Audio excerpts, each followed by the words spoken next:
This is the MensGroup podcast. I'm your host, Sean Galla. Guys want to overcome challenges and improve parts of their lives for themselves and for their loved ones, but guys don't have access to supportive conversations or healthy male role models. So we interview leading men who have overcome their challenges in healthy ways so that guys can learn healthy ways of thinking, feeling, and behaving. Most of what we talk about is just everyday nuts and bolts guy stuff. So if you benefit from these conversations, you can check out our free self-improvement community or our free online men's groups over at mensgroup.com. Now, let's talk about some guy stuff. Today on the Men's Group podcast, we have Dr. Walter Matweychuck. I love what Dr. Walter's doing because he is a highly respected clinical psychologist that helps a lot of men through his private practice. But what made me want to bring him on the show is that he has deep knowledge in Stoic philosophy and also a really healthy sense of humor around this self-improvement stuff. I love how he explains the common challenges that men face and what the solutions are for overcoming them. I find the way he describes things is really interesting and funny. And so in this episode, we'll cover a few big topics. Number one, how to best recover from a breakup or divorce or infidelity, how to think about adversity, especially when going through something like a divorce or a breakup, and why it's so important to think about adversity differently, to look forward to adversity. And number three, why Stoic philosophy is so useful in situations like a breakup or divorce. Now, a little on Dr. Walter's background. He's a clinical psychologist that does a lot of work with men at the University of Philadelphia. He teaches master's level counseling at New York University. He studied under two cognitive behavioral therapy legends, Dr. Aaron Beck and Dr. Albert Ellis. And Dr. Walter specializes in REBT therapy, which is popular with men. The REBT stands for Rational Emotive Behavioral Therapy. It's an approach that helps you identify irrational beliefs and negative thought patterns that may lead to emotional or behavioral issues. And in other words, he helps you figure out limiting beliefs and negative thoughts that may be causing you suffering. Now, let's get into it with Dr. Walter. And if you like this conversation and want to be around more of these kinds of conversations, you can find a lot more over at mensgroup.com or subscribe to this podcast. Hey, Dr. Walter, excited to have you here today, man. And I'm looking forward to having a chat with a clinical psychologist who has a good sense of humor and who has a lot of experience working with men. So that's right. Yeah. I'm happy to be here today. Thank you. Yeah. And the first topic I'd love to get into, it's one of the most common topics in Men's Group. I'd say half of our community is guys going through some kind of a breakup or divorce or dealing with infidelity, a lot of relationships ending. And so I'd love to start there. I know you have a lot of experience teaching or consulting, counseling your clients around that, your patients around that. I'd love to hear, your experience with that, but more importantly, how they can think about that kind of adversity, how they can survive the rejection, and ultimately recover in a healthy way from a breakup. Yeah. Well, the thing is this, that one of the ideas that I teach men and women, but we're just going to limit our conversation to men, is that you can't change people. You can't control them and you can't change them. But the one person you can change is yourself. So when you break up, right, let's assume the man is still interested in the relationship, but the other party, the woman or a man for that matter, is no longer interested in the relationship.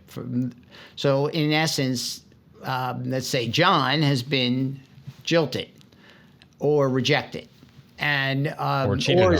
Yeah. Or cheated on, right. Yeah. And so one of the things that I think you have to come to terms with is what you can change and what you can't. So John can change himself and how he reacts to that. He can't change the other party. He can't either make them go back in time and not have cheated on them. He can't force them to love him. What he can do is have a healthy reaction to what's happened and what may happen in the future, which is that the relationship ends and they then have to live happily. He has to live happily without his beloved. And so the first idea I teach people is to understand that sadness is a healthy negative emotion, that when you have something and you lose it that's valuable to you, you have a choice between despair, depression, and hopelessness, which I would consider to be unhealthy emotional reactions, or a healthy emotional reaction like sadness. And the difference is in not just the feeling, but also in how you react. So, for example, if you're drinking heavily, if you're escaping, let's say you go into other relationships quickly just for sex to distract you, or to prove to the other party that you could quickly get into another relationship, that you don't need them. That kind of reaction in many ways is self-defeating. And so I'm going to try to help people adopt attitudes that are going to help them to have a healthy negative emotion like sadness or concern or disappointment, and then with that healthy negative emotion for them to go and change whatever it is in the external world that they can change, either to find themselves a new person to enjoy life with, or to just accept that for the time being they're going to be flying solo and that they don't have to be miserable. They can be appropriately sad, and they don't have to be destroying themselves while they transition into the next chapter of their life. And you do this by showing people how important their attitudes are. Our attitudes will largely contribute to our emotional and behavioral reactions. So the stimulus, the rejection, is only a component of the upset. It's an opportunity to get upset, but then the premise that I'm operating on and teaching people is that we largely make ourselves upset. And we could choose to have a healthy negative emotion. And this idea dates back 2,000 years to the Stoics. Yeah, which is a philosophy that the guys love in MensGroup, the Stoic philosophers, and the modern day interpretations of it from Ryan Holiday in his books. Yeah. So can you give like a nuts and bolts, feet on the ground example of a guy who's choosing to make himself feel poorly after a breakup, like he's creating his own suffering? Yes. And first of all, that guy probably doesn't know that, right? Yeah. That many times people will say, what's making you so upset, John? And John will say, well, it's the fact that, my girlfriend won't see me anymore, or we broke up, or she cheated on me. So if you consider that adversity, let's assign it the letter A, and most people, and assign our emotional and behavioral reaction to adversity the letter C, most people will say A causes C. The breakup made me depressed. And people don't come to what the Stoic philosophers said was that, events don't determine our emotional reactions, but that we largely make ourselves up. People are disturbed not by things, but by their views of them. So said Epictetus. He also said you can't be a victim of another. You can only be a victim of yourself. And people don't understand how they victimize themselves by holding rigid and extreme attitudes. So about adversity. And so, for example, I try to get them to go from the A-C model and say, the breakup made me depressed, to no, the breakup occurred and then I'm depressing myself about it. When in fact, I could be sad if I knew how to do that. And then I show people how to transform their feelings of depression and their self-defeating behavior, once they acknowledge it, into healthy feelings of sadness. And doing that through looking at some of the attitudes they might hold that would make them depressed. So, for example, they might say, I absolutely have to have Susan's love. I absolutely have to have Susan's love. Or I'm lesser of a person because Susan cheated on me. So, or they might say, I probably could find somebody like her, but it's going to take a certain period of time, and it's just too hard to go through the process of dating other people until I find another woman who I can get along with and be happy with. And so I first try to show people that we upset ourselves, and then two, I try to help them see the attitudes they hold that they use to make themselves depressed about their particular adversity. Yeah, that's fantastic. I mean, I've seen this theme or this topic come up over and over again in all sorts of courses I've done, books I've read. It's like that this, and then of course the Stoic Philosophy is a big proponent of this idea that we create our own suffering. And Viktor Frankl said between the stimulus and the response is the moment we get to choose who we're going to be. Right. You know? That's exactly right. And so we victimize ourselves. I think it was the Buddhist who also said things like pain in life is inevitable, but suffering's optional. And so the sadness of a breakup or a relationship that either ran its course or came crashing to an end because of infidelity, that sadness is inevitable, but the suffering is optional. And that's where I try to show people how to not victimize themselves, how to adopt healthy attitudes towards the adversity that they're facing. Yeah, and I'd love to circle back on that topic, in particular, the adopting healthy attitudes toward diversity in general, because I think that could serve everybody listening. Just quickly, a follow-up question on what you just said. Where is the line? Like you said, there's a healthy response there, which is normal after a breakup to be feeling sad, to be mourning the person. But then there's the suffering we're creating on ourselves. I've noticed a lot of guys ask this question, like, where is that line where, letting myself feel the experience and mourn the breakup versus I'm creating my own suffering? How would you define that? Well, I would define it in a couple different ways.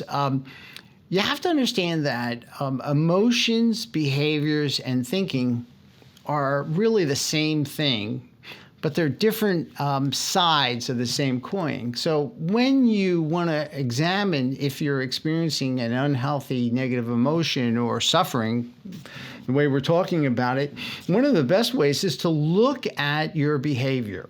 If your behavior has elements is self-defeating, then I would argue that it's an unhealthy negative emotion. So what would a self-defeating negative emotion look like? It would behavior look like? It might be a person who stalks their ex and continues to track them into the point where they're not they're not ingratiating themselves to the other party. They're actually now becoming a problem for the other party. So that would be an example of self-defeating behavior.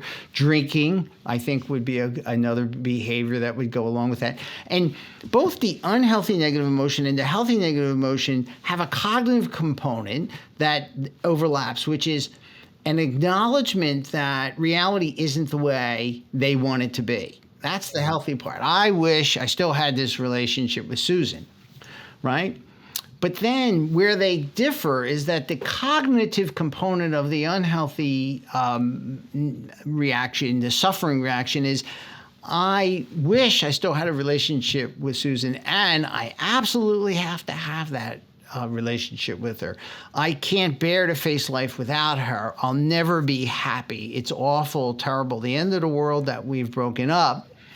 Or I'm a loser. I'm a failure because I got jilted yet again. Where the healthy emotional reaction goes quite differently. The cognitive side of the coin is, I wish the reality hadn't occurred that we broke up, but sadly it has. And I acknowledge that. But it doesn't mean, there's nothing that says that a relationship absolutely has to last forever. That it is something that is dynamic and in a state of flux. And I wish this relationship were continuing, but it doesn't appear that like it's going to. And it's certainly bad that it's not continuing, but there's a difference between bad and the end of the world. It's not the end of the world. It's just very bad, and as time goes on, the badness of it will wane to a large extent, but it may always be there in a small way. And I can bear the difficult emotional experience I'm going through right now. It's not unbearable. And I'm willing to bear it because I don't really have a choice. So I'm going to think about my internal experience differently. I'm not going to say I have to escape it. I'm going to acknowledge it and say, I really don't feel good right now. But this is what happens after it's the price of love. It's the price of intimacy. You have feelings of hurt. Buy the ticket, take the ride, eh? Yeah. That's right. That's exactly right. That's exactly right. Buy the ticket, take the ride. And you could either accept that or say it shouldn't be the case. It absolutely shouldn't be the case that this has happened to me. And then lastly, you can, which is probably the most pernicious thing you could do, is to down yourself and say, well, I'm a failure because either I misbehaved in the relationship and I didn't appreciate what I had while I had it, or I did everything I could have and it wasn't good enough. I didn't have what it took to keep this relationship going. Ergo, I'm deficient as a person. Rather than saying, no, the relationship ended and maybe certain traits of mine contributed to that or characteristics contributed to that, but it doesn't define me as a loser. That's an arbitrary definition. I'm a person, a fallible human whose relationship ran its course, and now I'm going to accept that rather than reject it. So there's the other difference is when you have these absolute rigid attitudes, like I have to have this person in my life, there's no room for acceptance. Whereas when you have a flexible attitude, like I really wish that this relationship were still alive and going, but sadly it's run its course and it doesn't have to exist forever, then you can have some degree of acceptance, which allows you to move on in life. Yeah, acceptance is such a term that a lot of guys hear, but they don't actually know what it feels like. So like, yeah, I like how you talk about acceptance, and for me, how I've gotten there is for me that defining line of like, am I creating something here or not? Is what is the fact of the situation versus what is the story that I'm creating around the situation. And so if I go through a breakup, it's like, okay, the fact is that I'm missing this person, and that is what it is, and that's going to hurt for a while. But then any story outside of that, which means that I'm not good enough, means that I am not lovable, means that I need to rush out and find somebody else, then that's where I start to get suspicious and raise my eyebrow and go, okay, I'm creating some suffering here with this story. Does that sound accurate? That sounds about right. Yes, you're doing the ABC model, but you're not assigning the letters to what you're doing. So for example, what you call the fact is either the adversity that the relationship broke up or your reaction to it, the emotional pain that you feel, the hurt or the depression or the anger, right? And then the story is the cognitions or the attitudes that you hold and make up about the reality about the facts. So like, for example, I absolutely have to have this relationship in my life, or life is not worth living. I should just kill myself. Or I can't have any happiness without this relationship. So that's the story. Or I'm a loser, I'm a failure, I'm not good enough because the relationship ran its course. So that's the story. So I think you're doing the same thing. You're just not assigning. One thing about rational emotive behavior therapy, or what's called REBT, the type of therapy I do, is we're very precise in our language. And we make distinctions, and we start with the ABC model, so that rather than you talk about fact and the narrative, the story, which is fine. I mean, if the person understands what you're talking about, that's great. But I think when you talk about ABC, it makes it a little bit clearer in some instances. I love the ABC model. That makes so much sense to me. I love that. I love that heuristic, that framework. That's fantastic. The other thing that's really fantastic is the clear definition between healthy and unhealthy negative emotions. I think that there are 8 basic healthy emotions, 8 basic unhealthy emotions, and that gives people a language which then they can use to express themselves. Could you list some of those healthy emotions, negative emotions versus unhealthy? Sure, I'll be happy to. I'll be happy to. So the easiest one to make a distinction is anxiety and concern. So for example, when we have anxiety or worry, we might avoid, we might medicate ourselves, we might procrastinate, whereas when we have concern, we plot and scheme and then take action to change what we can change. Another opposite pairs is the emotion of hurt and disappointment. So hurt is the emotion that says, I've been treated poorly, I've been betrayed, I don't really deserve this. And you absolutely must not have done this. You're a bad person.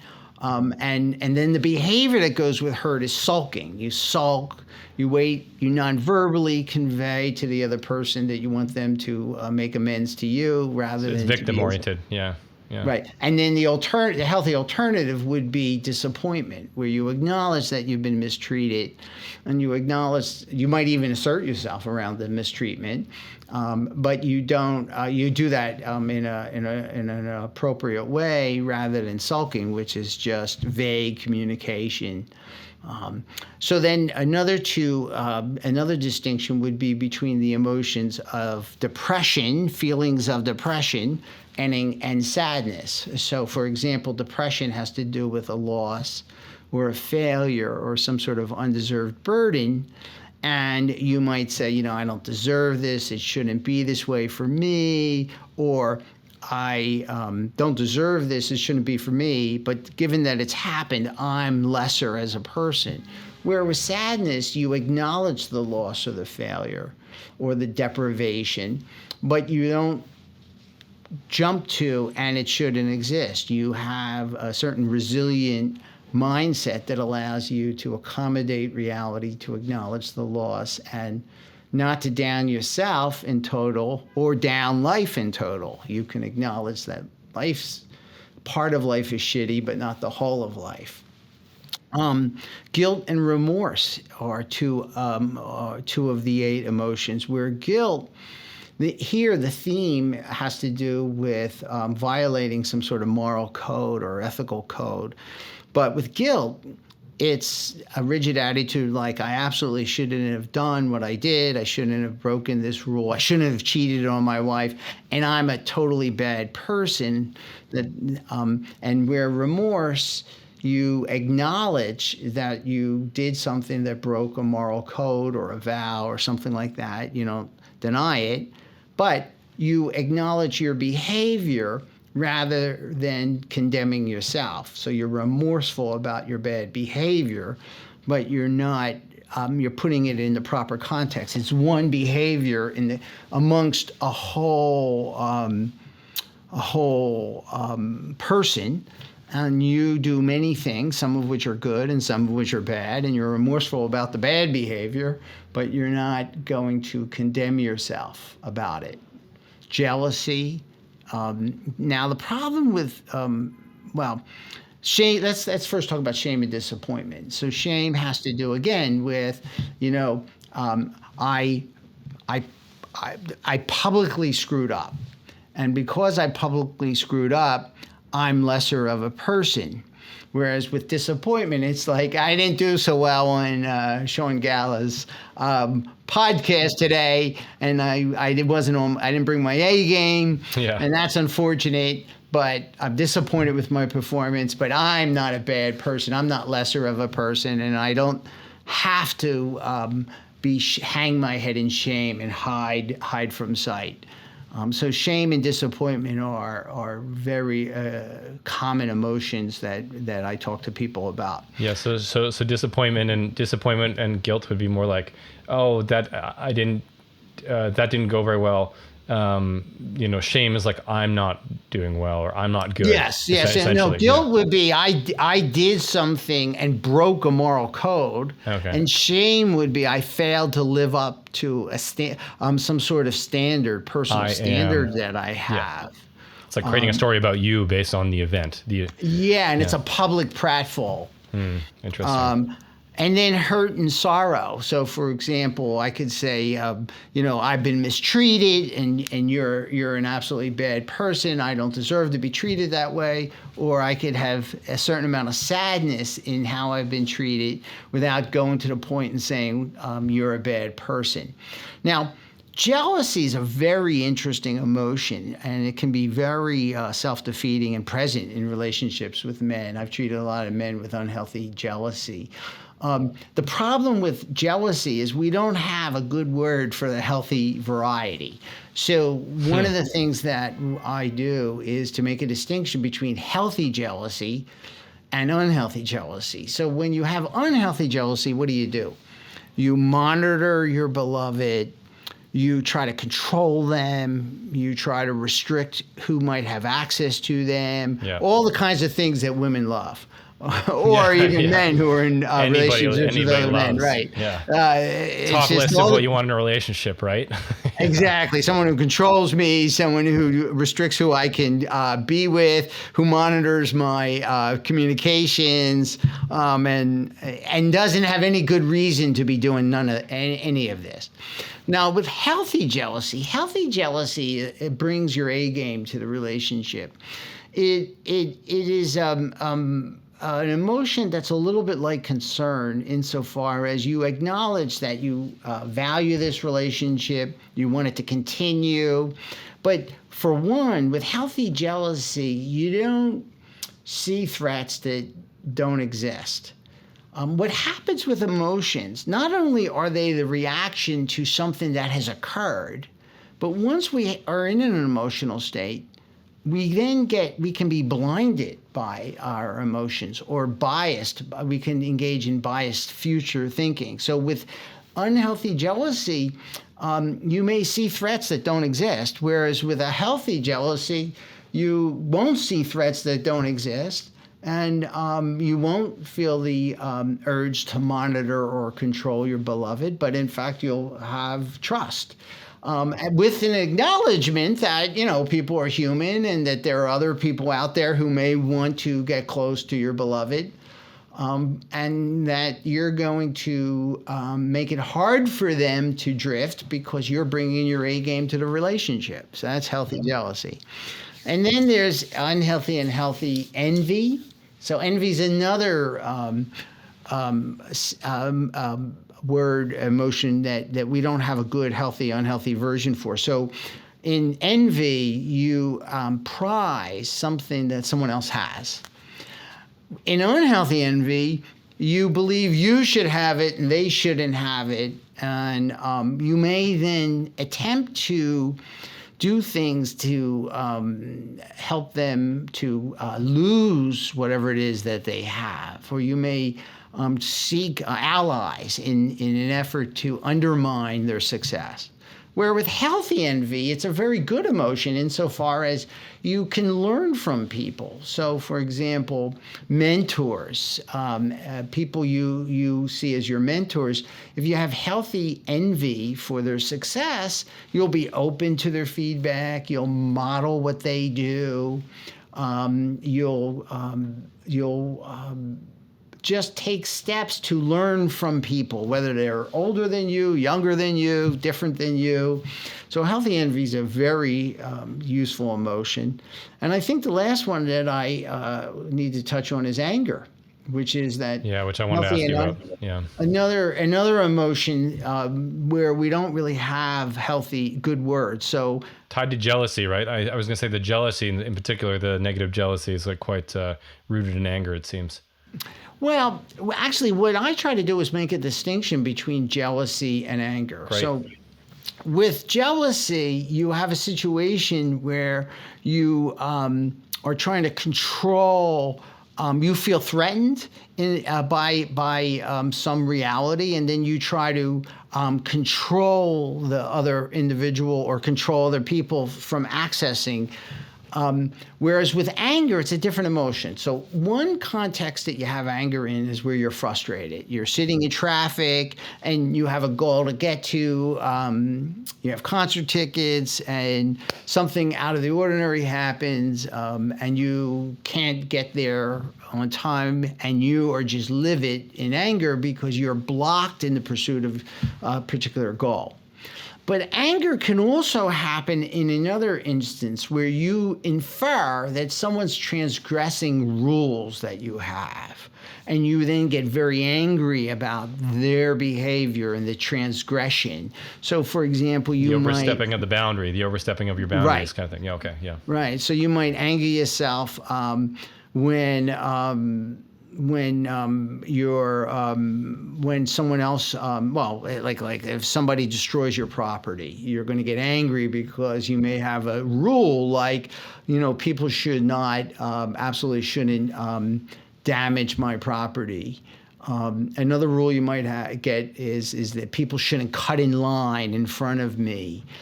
They shouldn't litter. They absolutely should not litter. So these are rules that people have, personal rules.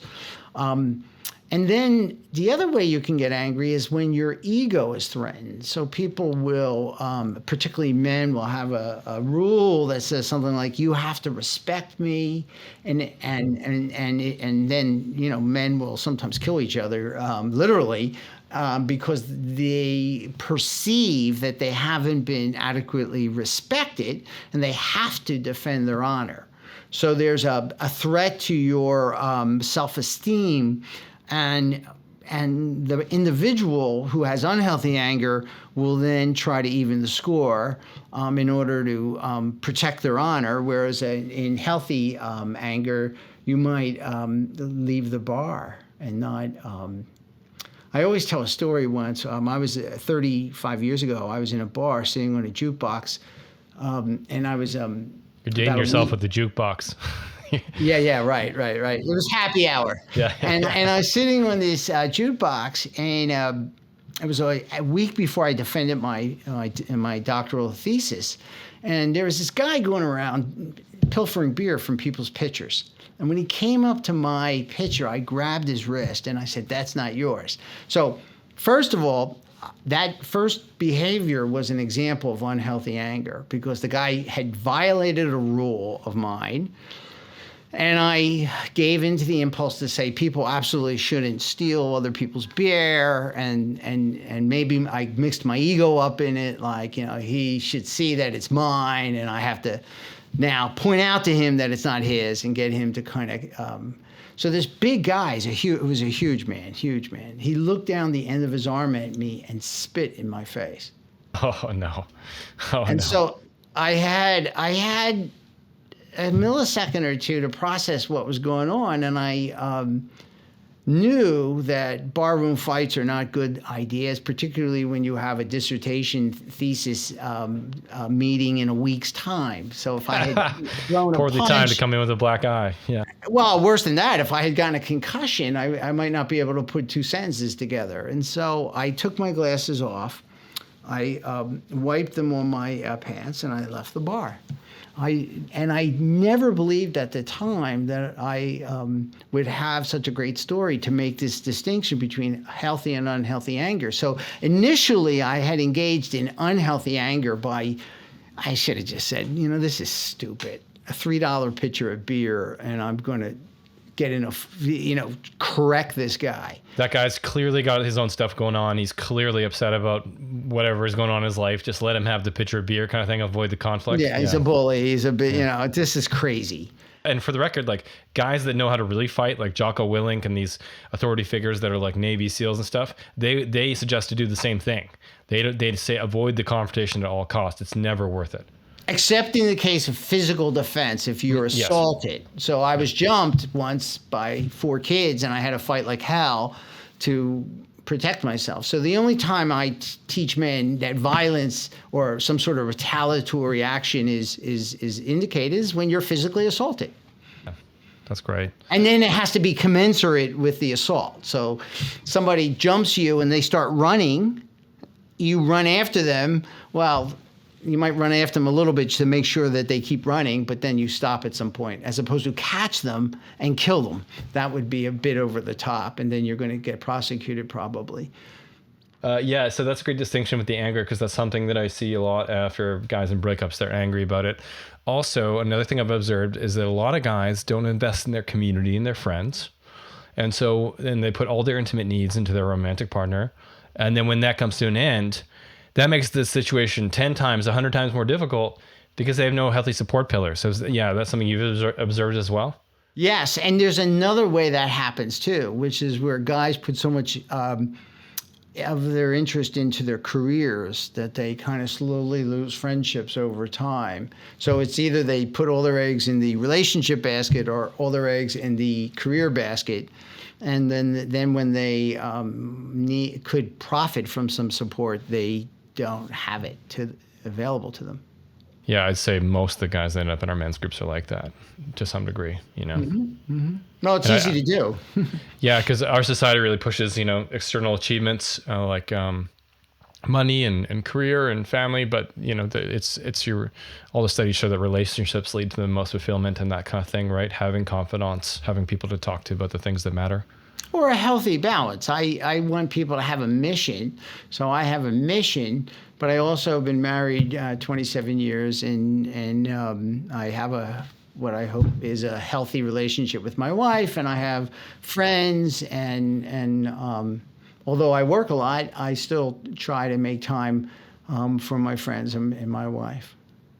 A couple more questions on the divorce breakup topic, because I know it's a hot topic for our guys. Like, I've seen a lot of guys end up in these communities that are sort of women hating, or like, screw it, I'm not going to deal with women anymore. They're known as like in the online communities as like Redpill, and they're kind of anti-feminists, and women are all this way. And a lot of guys actually do get caught up in this kind of stuff. I have my own thoughts on that stuff, but I'd love to hear from somebody who's qualified, like, what's actually happening when these guys end up in these communities that are basically women hating, or on the flip side, when, like the second or third wave feminists are very like anti-men. Well, I think what happens when a person is rejected is that's bad, but what's really bad is any kind of self-rejection that a man might do. And so what happens is they begin to put themselves down, and one way to reclaim their self-esteem is by putting other people down. So if you become a hater of all women and overgeneralize about all women, well, it's like a seesaw, you put them down and you go up, and your ego starts to feel better. And then, of course, if you associate, birds of a feather flock together. So if you associate with other people that have the same sort of overgeneralized point of view, then you will get that idea affirmed that you're right and women are wrong. So it's very important that people avoid downing themselves when they have lost a meaningful relationship, to acknowledge that it's over. And because here's what happens. If you down yourself, you're going to have an unhealthy negative emotion. Once you're under the influence of an unhealthy negative emotion, you're going to be biased in your processing of reality. And you're going to make statements like, all women are this way. Yes. No. The whole reality is skewed. Yeah. Yeah. And so what you want to do is, instead of having an unhealthy anger or an unhealthy depression that you're either downing yourself or downing the other party, what would be better is to only put down what the other party did if they cheated on you, only put down what you did if you can see how you contributed to the breakup. So now you're going to have a healthy negative emotion, but that's going to allow you to then have realistic future processing of reality. And you're going to say, well, she did that, but that doesn't mean all women will do that. Or this happened to me in this relationship. It doesn't mean it will always happen in every relationship.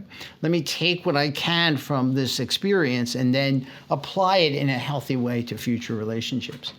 Yeah, that's great. I love how you worded that. Thank you for explaining that. And I've also observed that like there's also a lack of self-responsibility by being taken by people that end up down a path like that in one of these communities, where because I've been cheated on a couple of times, and the place that I got to with it is, wow, I let this person in my life. The flags were there. I chose to continue going down the path with them in the relationship. Like, I'm responsible for this just as much as she was ending up in bed with somebody else. Or you're responsible in a different way. Yes, in a different way. I wouldn't say just as much. No. But I would say in a different way. And the thing is this, that, even if you get into a relationship where there aren't red flags, there's still always the possibility that that could happen. And so if you're going to, like you said earlier, if you're going to, go for the ride, you got to pay the price. Yeah. And if you let somebody into your life, they could hurt you, and you better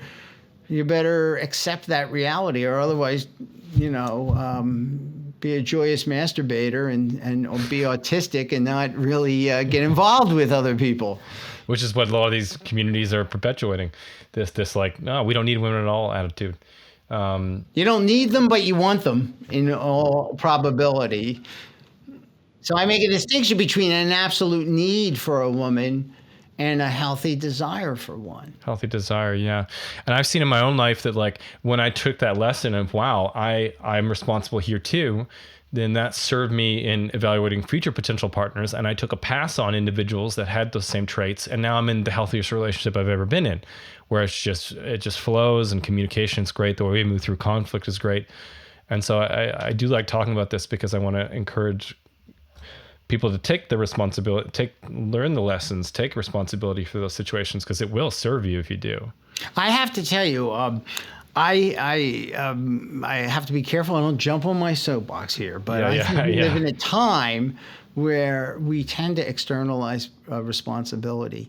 And I think it's really important that we adopt personal responsibility for our emotional reactions, for the attitudes we choose to hold, and for the behaviors that we choose to display. And I think it's very, this idea of holding ourselves accountable rather than blaming other people or the environment for what's happening. I'm not saying that the environment doesn't contribute to our emotional reactions, and I'm not saying that other people don't contribute to our emotional reactions. But at the end of the day, the one person you really can be assured that you can count on is you and your effort.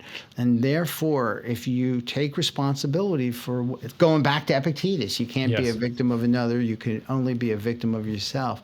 I think you're not making excuses for other people. What you're doing is acknowledging they contribute to your adversity, but that at the end of the day, you have a bigger contribution to your emotional reaction to the adversity. And that's called the principle of emotional responsibility. I love that. Emotional responsibility. That's fantastic. I've angered myself about your infidelity. I'm depressing myself about the end of this relationship running the course. I'm holding on to, and people hold on to those things too, right? They hold on to them but they don't see that they're perpetuating it. Yeah. And so what I'm trying to teach people is that we anger ourselves, we depress ourselves. Yes, things happen, and you could be sad about that, but if you're going to get dysfunctional, you're largely creating that dysfunctional reaction. Yeah, and on the topic of letting go, we can circle back to this topic of acceptance. How do you define acceptance after a breakup and a divorce? And what is that experience like for the individual, for a guy out there who's having trouble letting go? Because I can relate. I'm the guy who has trouble letting go after relationships end, whether it be with friendships or even with somebody who even cheated on me. So what does that actually, how would you define acceptance? And then boots on the ground, what does that actually feel like for a guy? That's a great question. So acceptance is an acknowledgement that a negative state of affairs exists. So for example, you acknowledge that your relationship is over or it's run its course, however you want to think of it. So there's an acknowledgement piece, but it's more than that. It's got a philosophical piece to it that for some reason, all the conditions that led to this relationship running its course are in place. Now, we might not know what all those conditions are, but we acknowledge that it should have happened. Why? Because it did. So if something happens, once it's happened, the conditions were in place for it to happen. We may not know what those conditions are. A little bit of your contribution, a little bit of my contribution, a little bit of COVID-19, say, and the contribution social isolation played. But at the end of the day, the conditions were right for it to occur. So now you have a second piece. A third piece is a realization that you have the desire that a particular reality not be as it is. And so, for example, you might say, I really wish our relationship hadn't run its course, but it has. And then the final piece is to change anything about that situation if it can be changed, or to move on if it can't be. Now, boots on the ground. What does that all look like? And feel like, yeah. Yeah. So, let's feel like it's going to involve healthy negative emotions of sadness, where you're acknowledging that you wish the relationship were still in place. Perhaps a healthy anger or a healthy sorrow that you have been, or healthy disappointment that you have been cheated on. And when the other partner could have first came to you and said, look, I'm not happy in this relationship. Either we work something out here or we end it. But instead it was discovered. And so you have a healthy anger where you don't like the fact that you weren't told that the other partner wasn't happy. Boots on the ground might involve either communication around changing what can be changed, right? Where you decide to enter into therapy to change something about yourself that your partner may not have liked, that you think contributed to the relationship ending, or couples therapy where you're trying to get both of the people to work on themselves. And I have a unique kind of view of how couples therapy goes, and I could share that with you, where in couples therapy, I want both parties to be looking at how they can change something within themselves. It's not uncommon for people to come into therapy. Couples therapy is our problems are his fault. Yeah. And our problems are her fault. And so what I do is no. It's like, right, let's do it this way. What can you change about you so that you have healthy negative reactions to her? And what can you change about you so that you have healthy negative reactions to him? And if you both are having healthy negative emotions, now what you're going to do is be in a better position to negotiate and figure out how to relate to each other and get more of what you want and less of what you don't want. People who are in an unhealthy emotional state tend not to be good negotiators. They either demand too much, or if they're desperate, they'll give up too much. And so that's really how I view healthy relationships, where both parties are taking emotional responsibility and behavioral responsibility for their contribution to the relationship conflict. Boots on the ground. What does acceptance look like? Well, especially after a breakup. Yeah. In this case. Yeah. After a breakup, if you're not going to negotiate, try to repair the relationship, then it's moving on. And what is it doing? It's moving on with an enlightened self-interest that these kinds of things happen, and then you try to relate effectively with the wisdom that you derived from that breakup with another partner. Yeah. And so boots on the ground means either repair or with a healthy negative emotion, or moving on to a new relationship with a healthy negative emotion. Yeah, that's great. And there's one thing you said earlier that I love, and I've heard you say it before in other recordings and stuff, is part of that self-acceptance process, part of the actual breakup recovery. Okay, now you've decided to part. You're out of that first emotional ER period of a few weeks or months where it's just like so painful, you have trouble functioning. Then it's about living life to enjoy yourself rather than proving yourself. Yeah. And that is self-acceptance. So could you talk about that a little bit? Yeah, that's a great way to put it. So the person who created rational emotive behavior therapy would argue that life is an opportunity to have a fucking ball. Ha, that's great. Albert Ellis used to say, he created rational emotive behavior therapy, and he trained me. He used to say, you can either live your life to prove yourself, or you can live your life to enjoy yourself. So you're not living your life for the next life, because there's not a lot of data that suggests that you're going to have a next life. It's possible. So he considered himself what was a probabilistic atheist, where he would essentially be saying, this is all we have in all probability. So what are we going to do with this? Are we going to have a great time and max out the pleasure of this opportunity? Or are we going to live this opportunity to prove to other people that we're noble or great? And he would argue that's a waste of time, proving to other people that you or noble or great. And so what you want to do is, or prove to yourself that you're noble. And what he would argue is that you want to have what he would call a long-term hedonistic stance towards life, where that's great. I love that. Yeah. it's like money, right? You get your money, you get your pay, right? You take a certain portion of it and you invest it, grow it, and you spend the other rest of it for today. So you live for both today and tomorrow in terms of your spending of money. Well, the same thing with pleasure. You don't want to have no pleasure in the short run, because you may have some meaning with your life, but you'll be you won't have a lot of fun. But if you live for today, you will have more pain in the long run and less pleasure. And so what we try to do is teach people to have the poise and the discomfort tolerance to regulate their behavior so that they can live for today and for tomorrow and maximize pleasure in all the different areas of their life, whether it be work or relationships or money or exercise. And so what sometimes happens is people will say, well, I am, and this happens most of the time, I am what I do. And so if I do more, I'll be better. And with that kind of conditional self-esteem, you tend to live your life to prove how much you can get. Whereas if you have what we teach in REBT is unconditional self-acceptance, we're saying, look, you have aliveness and you are complex and you're in a state of flux and you can't be rated.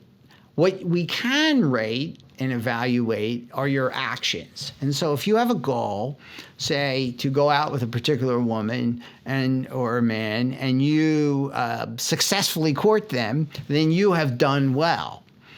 If you have a goal of getting promoted and you get your promotion, you have done well. It doesn't make you a great person, but you have achieved your goal, so the behavior is good. So what we're going to do is try to get people to judge only their behavior. Now, what people will like to do is say, well, if I'm good, then if I do well, then that makes me a good person. And that's essentially the philosophy of proving yourself. If you say, I did well and I want to do well. Why? Because I enjoy doing well and I enjoy the practical consequence of doing well, and that maximizes my pleasure.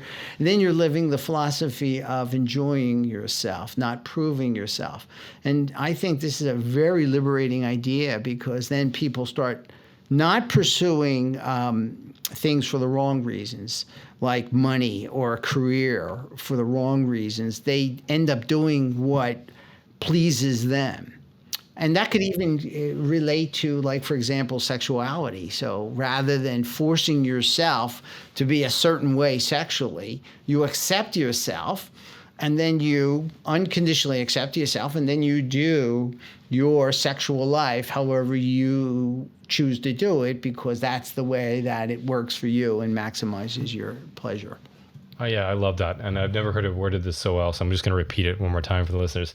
Living life to enjoy yourself rather than proving yourself.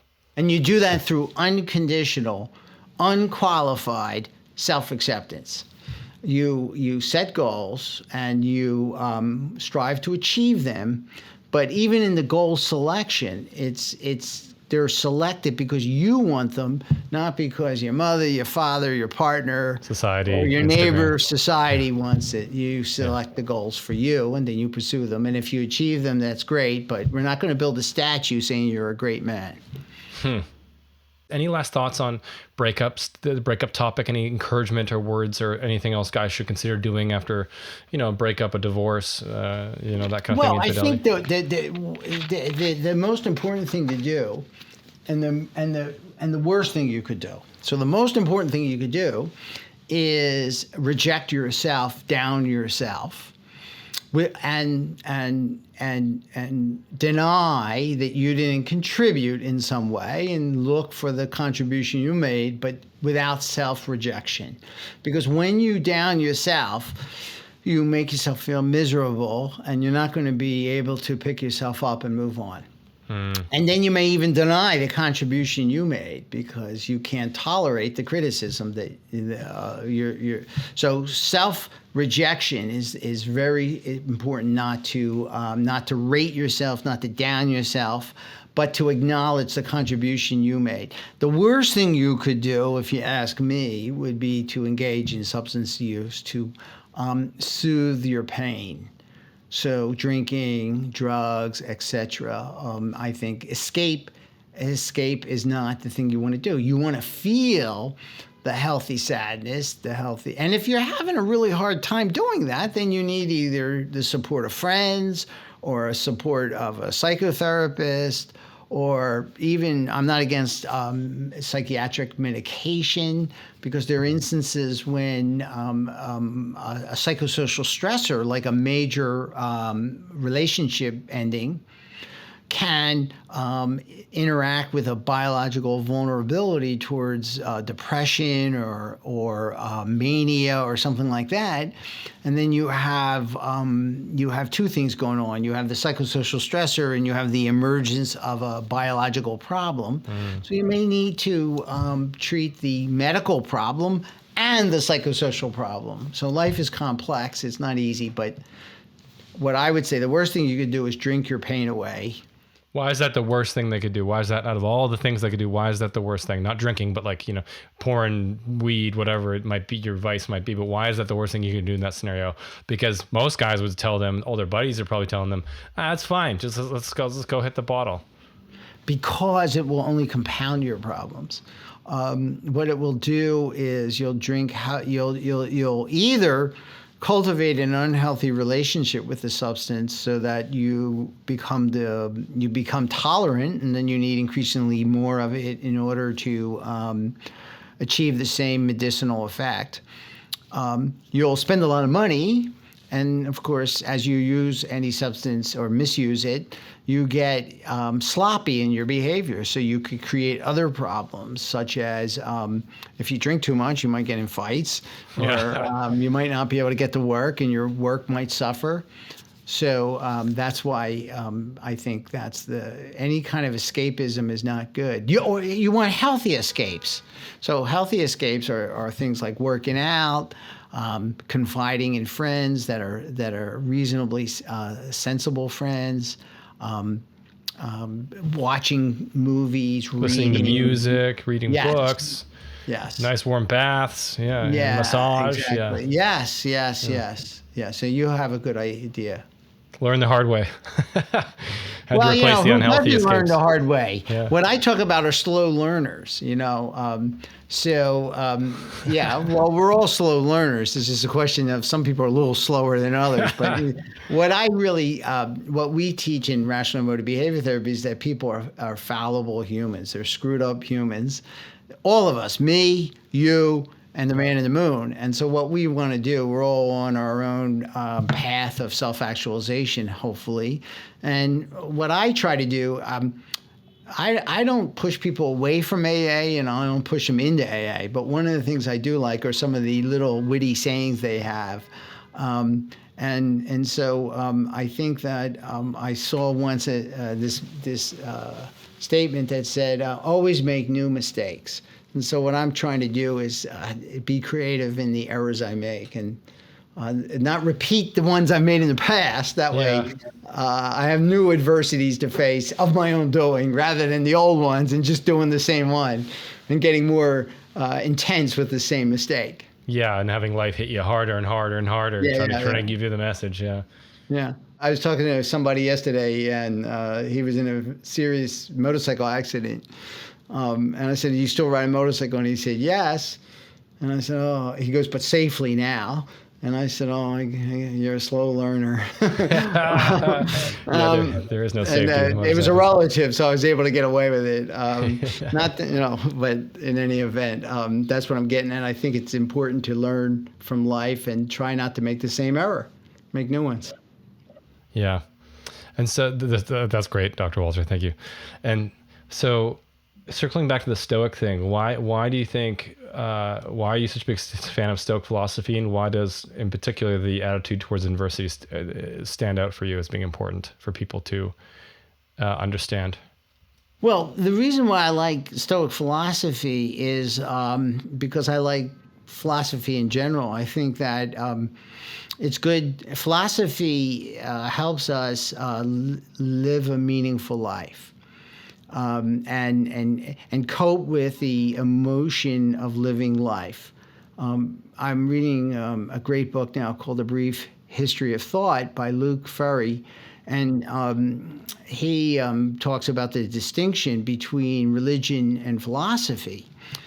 So both of them are aimed at helping people have tranquility from the fear of death. Right. I've heard that. I've heard it said that Ryan Holiday says that philosophy is the soothing ointment for life. Yes, but it's the soothing ointment for life where one embraces reason to get the soothing ointment for life. Whereas in religion, it's faith and not reason. Right. It's humility and trust in the word of another. And so you can embrace whatever works for you.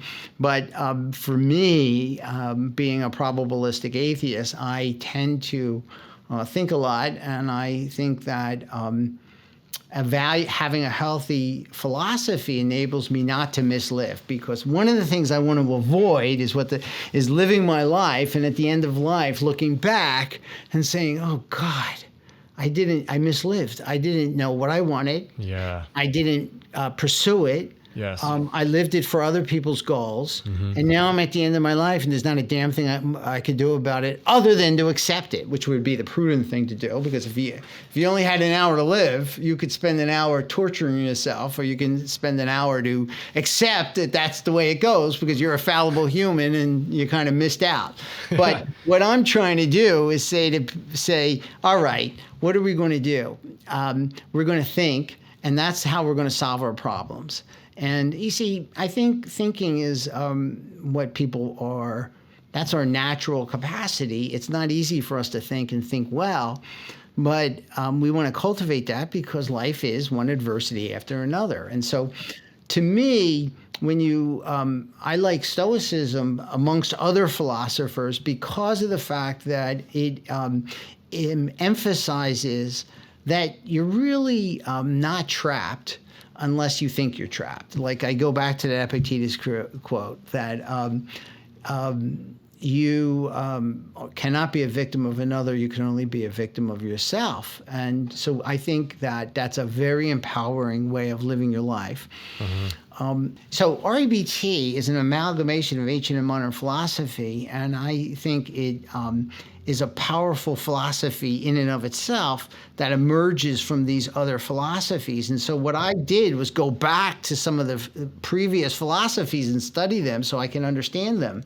Because if you understand, like for example with computers, right? If you understand, when everybody interacts with Windows, but there's actually code that's underneath the hood. If you understand that code, you really understand how Windows works. And so that's what I did. I study philosophy because I want to understand how Albert Ellis weaved together different ideas and made this thing called rational emotive behavior therapy. So I study Stoicism. I'm interested in Buddhism. I listen to this great podcast called Philosophize This. I've heard of that. Yeah. Great. It's a very great and so it starts from the beginning, and it's like over 100 episodes. It's very heavy, but I listen to it every morning when I'm doing my daily 50-minute walk, and I learn a lot about people have explored the idea, does God exist, and what's the argument for God, against God, and how do you live an ethical life? Yeah. And so I got into Stoicism by wanting to learn more about what were the different ways that people came to try to solve the problem that we all face, which is how to live a meaningful life, how to have serenity and tranquility, and how to deal with adversity. So I got all these Stoic books, The Obstacle is the Way, Stillness is the Key, modern day summaries of the Stoic.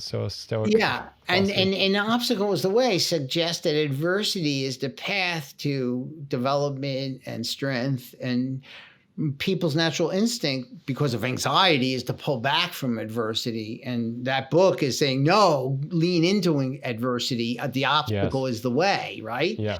Now, there's a Persian poet named Rumi. And in my waiting room, I have a Mac computer that flashes these different Stoic quotes and other quotes from other people that have wisdom to impart in a sentence. And there's this Persian poet named Rumi. He's a poet / philosopher. And this quote would come up and it says, the cure for the pain is the pain. The cure for the pain is the pain. And I never really got that, but I knew it was a good quote to have. And it finally dawned on me what the guy was saying, you know? It's like, look, if you have pain and you don't want to have pain, deal with the pain. Go towards the pain. It's just another way of saying the obstacle is the way. Go towards it. Yeah, the cure for the pain is the pain. Because look, if you, I used to run marathons. I ran 13 New York City marathons before I got injured. And if you want to deal with the pain of hitting the wall, which is the 20th mile, the best way to deal with that is to hit the wall as many times as you can in training so that you're not blocked, you're not knocked for a loop when your body goes from burning carbohydrates to burning fat as a source of energy. And so the cure for the pain is the pain. If it's pain, what I always tell people, if it's uncomfortable, it's likely to be therapeutic to do. Not always, but often. If it's uncomfortable, if it's awkward, if it's painful, it may very well be a sign that it's a good thing to do. And so what would that look, boots on the ground, what would that look like if you're feeling anxious, to just go sit with it? Well, how about if you're in a relationship, right? Yeah. And you're not happy, you could cheat on your wife, or you could tell her that you could do the awkward, uncomfortable thing and let her know that you're not so happy, and go and lean into the pain of that discussion and deal with it. The hedonist would probably say go cheat on your wife, but no, the short-term hedonist would say cheat on your wife. Right. The long-term hedonist would say go through the pain to the other side, which might either be, dissolution of the relationship or an enhancement of it. And it's the same thing with a job, right? You're not happy at a job. You could do a couple things. You could quit. You could do lousy at work. Or you could inform your supervisors that you're not happy with the work they're assigning you and make an argument as to why it's time for you to move on to some other kind of work. So the cure for the pain is the pain. You want to get in shape. The only way to get in shape is to have some modicum of pain on a regular basis. That's how you develop physical fitness. Would you say that pain is a necessary precursor to growth all the time? I would say discomfort is a precursor to growth. I don't know if you have to go as far as to say pain. It would depend upon, you see, remember we talked about healthy and unhealthy negative emotions. And so I said to you, like there's sadness, right? I mean, you don't get what you want, you're going to be sad, right? Yeah. But people picture a ladder. And on that ladder, each rung of the ladder is a value that they hold. And at the top of the ladder is the thing you value the most. And at the bottom of the ladder is the things you value the least. Now, if you want to get everything on that ladder, if you don't get what you want, and it's at the low rung of the ladder, it's mild sadness or mild disappointment. If it's at the top of the ladder and you don't get what you want, it is strong sadness, strong disappointment. So you can have strong, healthy, negative feelings. You know, if you get medical feedback that you may have cancer and they got to work you up, even if you are the most REBT guy and say, look, I want to be healthy, but I know that I don't have to be. And I'm going to accept whatever the hand of fate tosses my way and then do whatever I can to address it. Well, between when you're told you may have a bad cancer and the final tests are run and you get the feedback, you're going to have strong concern because you don't want to have a short-lived life. You don't want that cancer. Now, you could also be panicked during that period, and your stance towards illness would be different if you have strong concern, deep concern versus anxiety and deep anxiety. So your question, let's go back to your question. Is discomfort, you said, is pain always a precursor to growth? And I would say, I don't know about pain, because if it's a low level value, it may very well not be pain, but it may be discomfort. So yes. I don't know how you can grow without discomfort. I love that.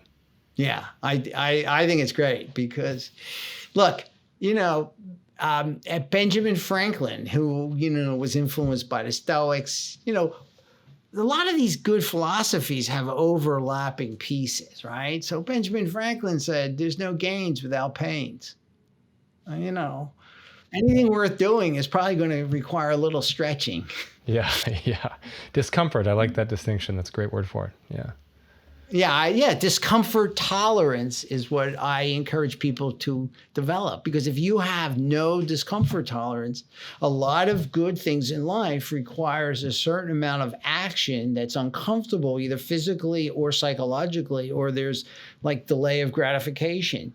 And so even the idea that like uncertainty tolerance, that's just a special case of discomfort tolerance, because, for example, you might say to yourself, well, I want to start this company, but I'm not sure if it's going to work. Nobody ever says to you in advance of starting a company that you're going to, make it in the marketplace. So what do you got to do? If you have the idea that I need certainty, you're not going to take the calculated risk. If you say, I've done my homework, my market research, I think this product actually will work in the marketplace. I want it to work, but I don't have to have a guarantee. Now you're going to have uncertainty tolerance to take the risk, borrow money to seed the company, and then you're going to have discomfort tolerance to work your ass off to make the company viable in the marketplace. So Ellis talked about two fundamental disturbances: ego disturbance and discomfort disturbance. Ego disturbance is where you rate yourself as a failure, rate yourself as a loser, put yourself down. And discomfort disturbance is where you pull back from discomfort and you're a short-term hedonist rather than a long-term hedonist. And if you look at behavior, now they can interact, these two disturbances. Like, for example, somebody might be a really bright guy and know he's got discomfort tolerance problems and is not achieving in life because he's basically allergic to sweat. Yes. He might put himself down because he's, I know I could be doing better in life, but I'm just too damn lazy. Yeah. So he's got both those problems interacting there. Going on. Yeah. So we always say, first accept yourself with your foible, and then unconditionally accept yourself, and then address the foible if you want to do better in life. If you want to just keep on making the same error, then don't address the foible. That's a great way to think about self-acceptance. Accept the foible first, and then yes. I think what you want to do in life is deepen your self-acceptance, because when you're on your deathbed, inevitably, because you're a fallible human, you're going to look back and you're going to see failures, and you're going to see lost opportunity, and you're going to see regret. It's just, you can't live life and not have any of that on your deathbed. But here's the question: do you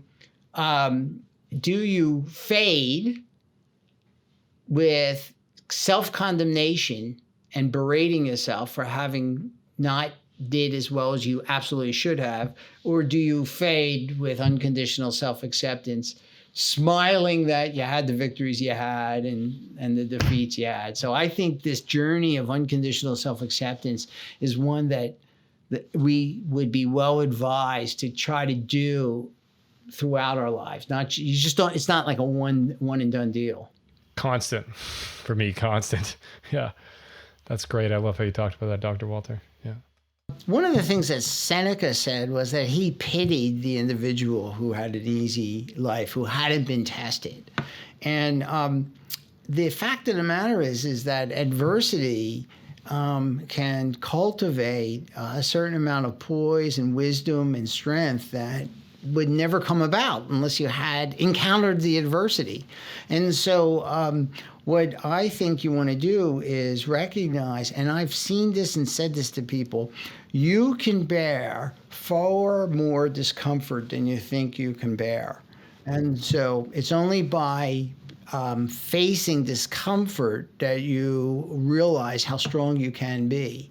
And then you cultivate the skills that you require to circumvent that or get through that, transcend that adversity.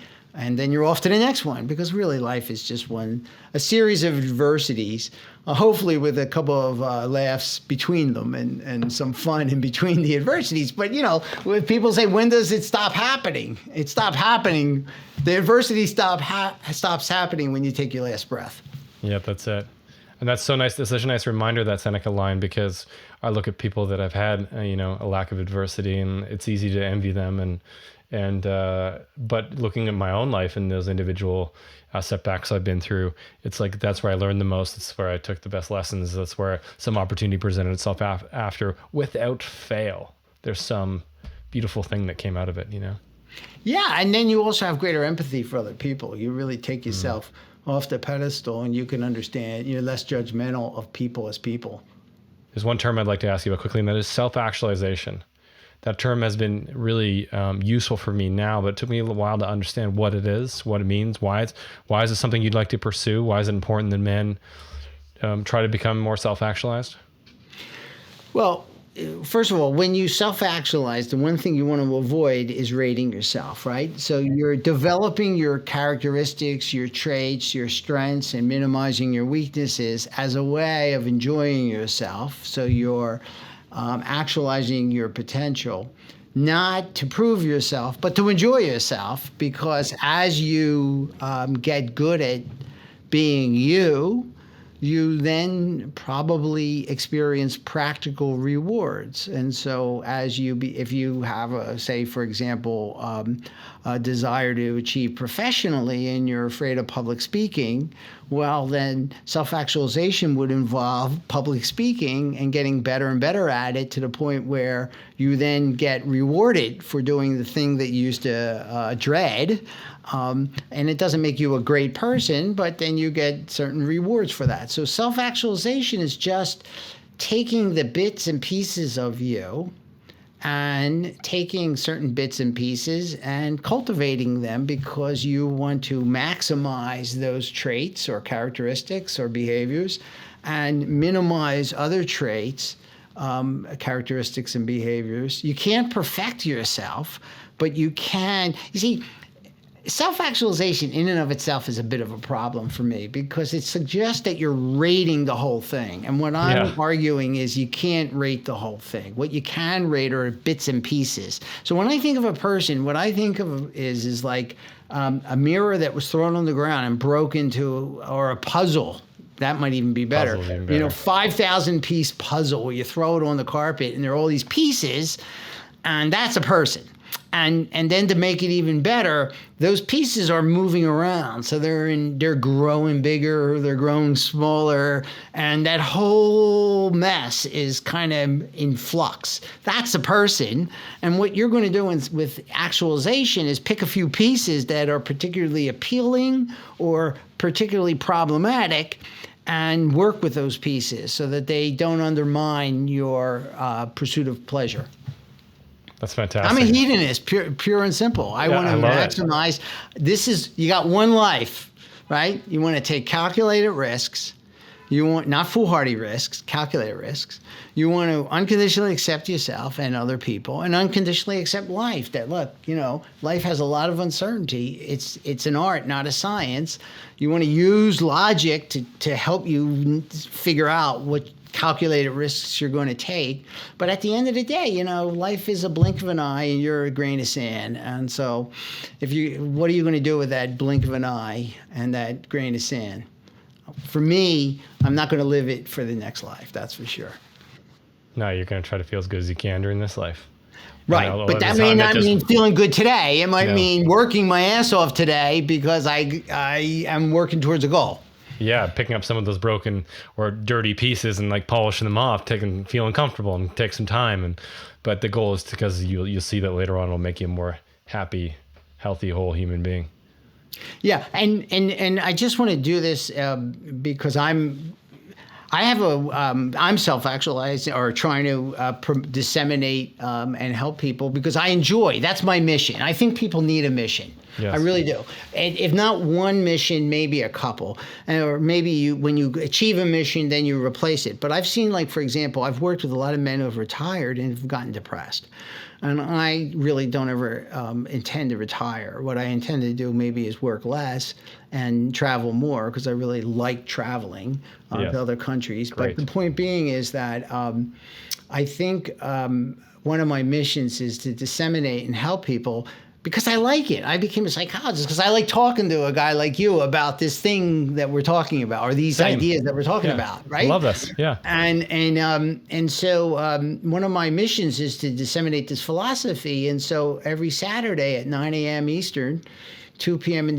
at this time of the year, which is the winter, at 2 p.m. in the UK, 5 in Moscow, and 7:30 in India, I have what I call the Rational Emotive Behavioral Conversation Hour, where I spend an hour, 40 minutes having a conversation with a man or a woman about a real problem.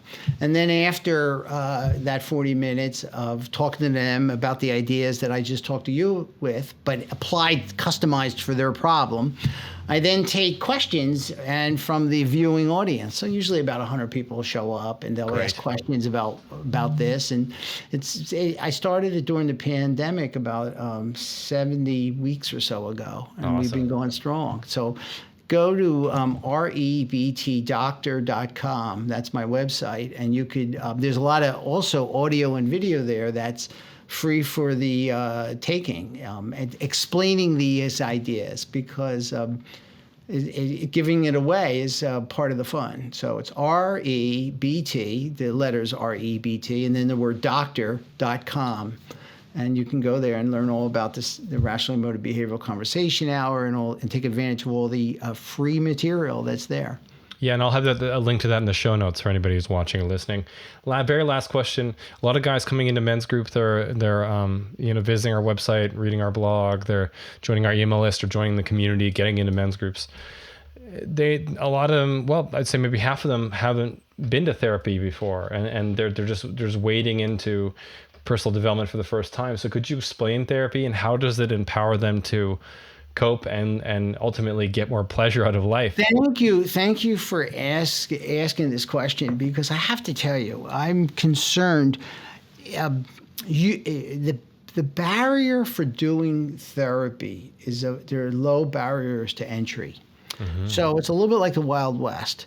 It's really important, I think, that you do your homework and find out from the person you're working with what you can expect. And so one of the reasons why I think I'm so successful is that people look at my website and they see how transparent I am. This is what I'm going to do with you. I'm not trying to be all things to all people.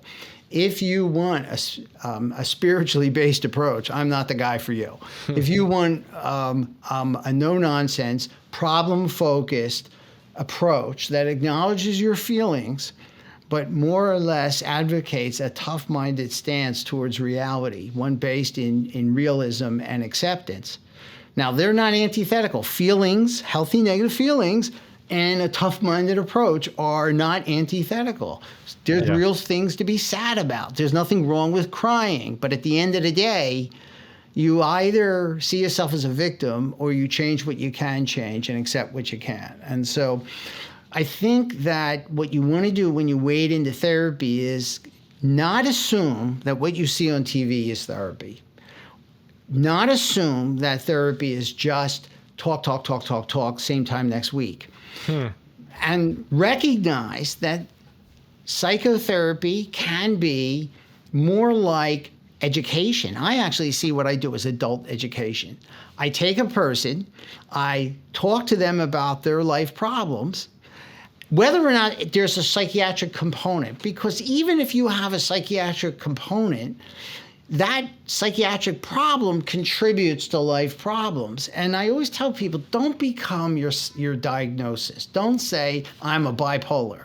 Mm-hmm. No, you're a person who has a biology that seems to kind of get revved up and needs to sometimes be helped. And you do better when you take lithium or you take one of the other mood stabilizers. And there's no shame in that because it's a medical problem. Now, once you've treated that medical problem, you still have neurotic problems superimposed upon it because you're a person. And so one of the things I try to tell people is that psychotherapy, if you ask me, should be a process where a person actively teaches you ideas and skills for coping with life. Ideas and skills for coping with life. It doesn't mean it has to be taught every week. So a lot of times I'll see people for two or three sessions, and then we'll go to like every other week because I want to give you some skills and I want you to go home and practice these skills. So I'll give people this companion guide that they can take home and begin to learn some of the skills. And what I'm trying to do is teach people how to identify when they start angering themselves and then teach them how to move toward, transform that into a healthy negative emotion so they can act in a self-helping way. Now, some people think therapy is just talking about the past. Well, let's assume you did have a problem in the past that impacts you in the present. I'll talk to you about the past. But I'll talk to you about the past in a different way. I'm not just going to try to find out who did what, when. I'm going to try to find out how you think presently about that past problem, because the attitude you have today about what happened 10 years ago can either re-traumatize you and keep you stalled in life, or the attitude you have today about that event that happened 10 years ago can actually contribute to post-traumatic growth. And so how you think impacts how you feel. And we think about the past, and we also think about the present and the future. And so cognitive therapies are therapies that teach people how to think about life and develop skills so that they can cope better. Not perfectly. There are no utopias. Now, there are different kinds of cognitive therapies, and I've worked with the cognitive therapist, a guy named Aaron Beck, who developed what's called Beck's cognitive therapy, and then I worked with Albert Ellis, who developed rational emotive behavior therapy. I tilt towards the REBT because it's more philosophical. But these therapies are trying to empower people by saying, look, think about how important your thoughts are. And so I think when a man goes to therapy, he can't assume it's just going to be, like giving you a sweater where a comfortable, safe place. Yeah, what people tell me, it's going to be held in confidence. And maybe you're going to tell me stuff that you might not tell somebody else because that's just good judgment. But at the end of the day, I'm going to try to not just listen, but then teach you skills. And I think you want to find a therapist. I think before you go to a therapist, you really should find out. And most therapists won't answer you with a straight answer. They'll tell you, well, I'm integrative. I do a little bit of this, a little bit of that. And to me, they're really not answering your question. If somebody says to you, what do you do? I say to them, I'll tell you what I do. I practice rational emotive behavior therapy, and the premise of that is that how you think impacts how you feel. And I'm going to teach you a set of ideas, and I'm going to teach you a skill for self-correcting. And then I'm going to want you to do self-therapy the rest of your life. So therapy doesn't have to last forever. It's an educational experience. It's more like tutoring. I'm going to tutor you on skills and then set you free. So that's what I'm going to do. Are you interested? Well, can that help me with this problem? Well, yes, it can. And let me quickly show you how it would. Yeah, that's great. I've seen tremendous benefits from therapy, and I've spent thousands and thousands of dollars on it. And it is why I am where I am today. It's one of the major drivers of my self-actualization is having somebody skilled like you to bounce different situations I run into. And help you look at difficult aspects of you without putting you down, but really looking at that awkward, uncomfortable behavior and then teaching you skills how to rein in that behavior. Yeah, that's great. Fantastic. That's what I'm going to do with people. And that's what I think good therapy is about. I think just having people come in and vent week after week after week, it's like, to me, that's a waste of time. Yeah, I think so too. I've done that, and it is a waste of time. Just spinning your wheels feels like. You know. And that's what most people think therapy is, and I think that's why men don't like therapy, because a lot of times they'll say, "This is bullshit.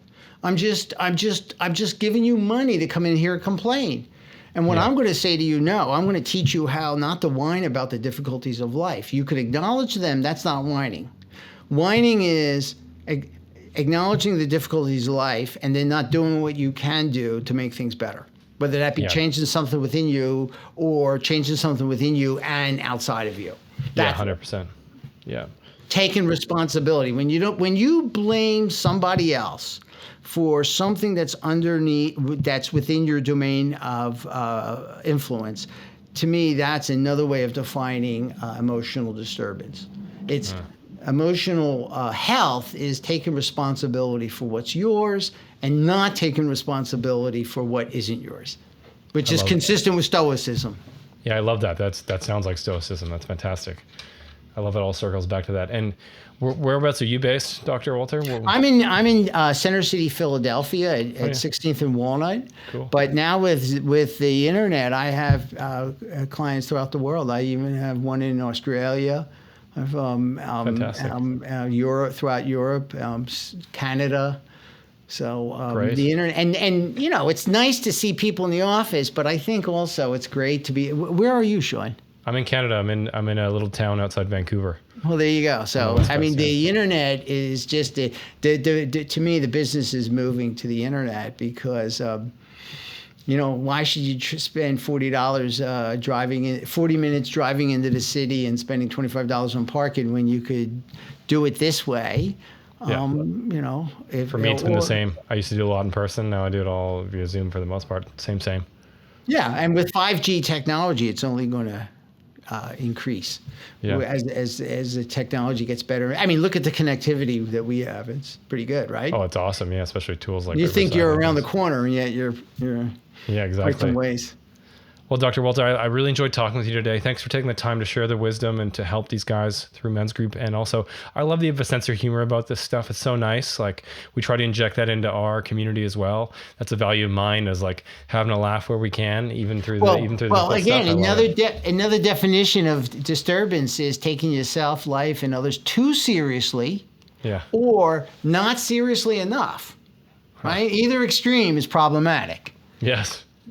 We got to avoid the extremes, and I think we did a good job of that here today. And I laugh with people all the time. I mean, why not? It's really what we're trying to do is poke fun at some stupid ideas that we all tend to hold and use to trip ourselves up. One of which is taking yourself too damn seriously.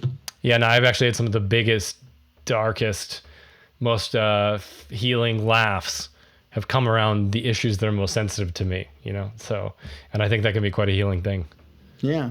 Yeah, that's great. Thank you for the opportunity to talk to you. Oh, it's been so great, Dr. Walter. I appreciate your attitude with this. Sounds like you're doing some wonderful things to really help people, men in particular.